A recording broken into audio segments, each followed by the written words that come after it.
नमस्कार बच्चों। आज हम विज्ञान विषय का एक टॉपिक हमारी पृथ्वी पर चर्चा करेंगे। हम सभी जानते हैं, भली भांति परिचित हैं कि हमारी पृथ्वी कैसी है। इस पर और हम किन किन बिंदुओं पर चर्चा करेंगे उसको हम देखते हैं। प्रथम बिंदु जो आज हमारी चर्चा का शामिल है वह है पृथ्वी की संरचना, कि पृथ्वी की संरचना, उसका बनावट कैसा है। दूसरा बिंदु है आंतरिक संरचना, मतलब पृथ्वी की अंदर की संरचना कैसी है। और तीसरा बिंदु है पृथ्वी के परत या पृथ्वी की परत। पृथ्वी में उसका परत, बाहरी परत, मध्य परत, आंतरिक परत कैसे है, इस पर हम चर्चा करेंगे।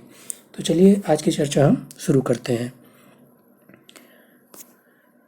पृथ्वी की संरचना हम जानते हैं कि बाहरी जो संरचना है वह हमें गोल दिखाई देता है और पृथ्वी की संरचना बाहरी रूप से गोल होता है। पृथ्वी की अंदर की संरचना की बात करें तो मुख्य रूप से या 3 भागों से या 3 अंगों से मिलकर बना होता है या प्रधान अंग होते हैं। हम कह सकते हैं जो ऊपरी सतह होती है उसे हम भूपर्पटी या क्रस्ट के नाम से जानते हैं। मध्य स्तर मेंटल या प्रवार के नाम से भी हम जानते हैं और आंतरिक स्तर जो क्रोड के नाम से या कोर के नाम से जानते हैं। जो क्रोड होता है उसमें उसे धात्विक क्रोड भी, या उसमें जो धातु होते हैं उसकी बहुलता होती है, इसलिए उसको धात्विक क्रोड के नाम से भी हम जानते हैं। पृथ्वी के कुल आयतन का 0.5 भाग जो होता है वह भूपर्पटी का है, जबकि 83 भाग में मेंटल विस्तृत होता है और बाकी भाग क्रोड का होता है। आगे जो हमारा चर्चा का बिंदु है वह है उसका आंतरिक संरचना। हम पृथ्वी की आंतरिक संरचना की बात करें तो यह एक परत के रूप में या सल्क के रूप में होता है। जैसे हम प्याज को सभी देखे हैं, हम सभी ने प्याज को देखा है कि प्याज को जब हम छीलते हैं तो अलग अलग परत या लेयर के रूप में एक एक परत निकलता है। तो पृथ्वी भी उसी प्रकार का इसका संरचना होता है, आंतरिक संरचना।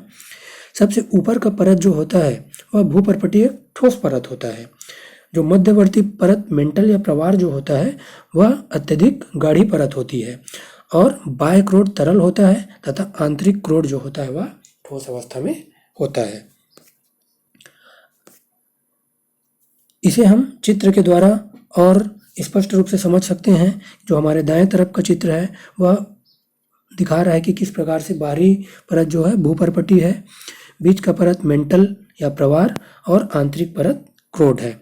अगर हम पृथ्वी के आंतरिक भागों को काटते जाएं या कल्पना करें कि काटने के बाद हम किस प्रकार से दिखेगा, तो जो हमारे बाएं तरफ का चित्र है इस तरीके से हमारा पृथ्वी का जो परत है, अगर भूपर्पटी से हम क्रोड की ओर जाएं तो इस तरीके से हमें दिखाई देता है। हमारा क्रस्ट के बाद मेंटल के बाद जो हमारा क्रोड रहता है, कोर रहता है, वह आउटर कोर और इनर कोर में विभाजित रहता है। और इसके जो इनर कोर रहता है उसमें मुख्य रूप से लिथियम और निकेल धातु पाए जाते हैं। पृथ्वी की परत और इसको थोड़ा विस्तारित रूप दें तो हमारा पृथ्वी की परत में जो भूपर्पटी होता है, भूपर्पटी जो होता है पृथ्वी की सबसे ऊपरी परत है और इसकी गहराई जो होती है, औसत एवरेज गहराई 24 किलोमीटर तक है और यह गहराई 5 किलोमीटर से 70 किलोमीटर के बीच बदलती रहती है। समुद्रों के नीचे यह कम मोटी होती है तो महाद्वीपों के नीचे इसका विस्तार अधिक गहराई तक पाया जाता है। सर्वाधिक गहराई पर्वतों के नीचे पाई जाती है और भूपर्पटी को भी 3 परतों में बांटा जाता है, अवसादी परत, ग्रेनाइट परत और बेसाल्टिक परत। इस भूपर्पटी में ही हमारे विभिन्न प्रकार के जो पेड़ पौधे, वनस्पतियां, यह सभी पाई जाती है। अगला है पृथ्वी की परत में मेंटल या प्रवार। मेंटल या प्रवार का विस्तार लगभग 2890 किलोमीटर की गहराई तक पाया जाता है या होता है। मेंटल की इस निचली सीमा पर दाब अत्यधिक होता है और मेंटल में संवहनी धाराएं चलती है जिसके कारण स्थल मंडल की प्लेटों में गति होती है। जो हम जानते हैं सभी कि भूकंप जो आता है वह जो प्लेट पाई जाती है पृथ्वी के अंदर में मेंटल स्तर में, टेक्टोनिक प्लेट, उसके ही कारण यह भूकंप आता है पृथ्वी में। तो मेंटल को भी 2 भागों में बांटा जाता है, ऊपरी मेंटल और निचला मेंटल। हमारी चर्चा का अगला बिंदु है पृथ्वी के परत के अंतर्गत ही, वह है क्रोड। क्रोड का विस्तार मेंटल के नीचे अर्थात 2890 किलोमीटर से लेकर पृथ्वी के केंद्र तक है, और किंतु यह भी दो परतों में विभक्त है, बाह्य कोर और आंतरिक कोर, या बाह्य क्रोड और आंतरिक क्रोड।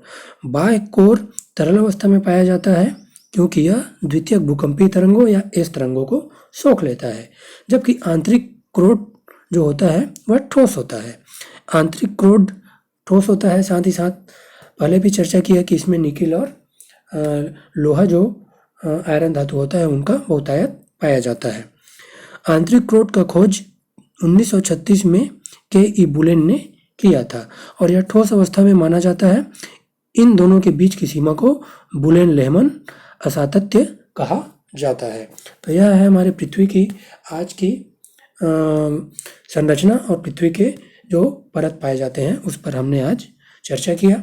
आशा करता हूँ आज की यह चर्चा आप लोगों को पसंद आई होगी। धन्यवाद।